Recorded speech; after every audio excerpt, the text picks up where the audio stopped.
نحمدہ و نصلی علی رسولہ الکریم۔ ایک سوال گجرا والا سے ہمارے پاس ہے کہ ورقہ بن نوفل کیا صحابی تھے یا صحابی نہیں تھے؟ ورقہ بن نوفل ام المؤمنین حضرت سیدہ خدیجہ الکبریٰ رضی اللہ تعالی عنہا کے چچا زاد بھائی تھے۔ نبی پاک علیہ السلام پر جب پہلی وحی کا نزول ہوا ہے تو ام المؤمنین حضرت سیدہ خدیجہ الکبریٰ رضی اللہ تعالی عنہا نبی پاک علیہ السلام کو لے کر ان کے پاس گئی تھی۔ تو ورقہ بن نوفل کے حوالے سے مستدرک علی صحیحین میں حدیث موجود ہے کہ ورقہ بن نوفل کو گالیاں نہ دو، میں نے ان کے لیے ایک جنت یا دو جنتیں دیکھی ہے۔ تو ان کے صحابی ہونے یا نہ ہونے کے حوالے سے اختلاف ہے، اور امام بغوی نے، امام طبری نے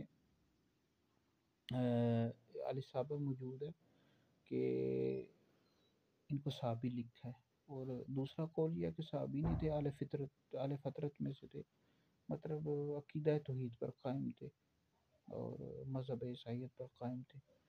تو لہٰذا ان کے صحابی ہونے یا نہ ہونے کے حوالے سے اختلاف ہے، لیکن وہ اہل جنت میں سے ہیں۔ ٹھیک ہے جی، اس حوالے سے حدیث بھی موجود ہے، مشکوٰۃ شریف میں بھی ایک حدیث موجود ہے ان کے حوالے سے۔ تو بہرحال وہ اہل جنت میں سے ہیں، ورقہ بن نوفل۔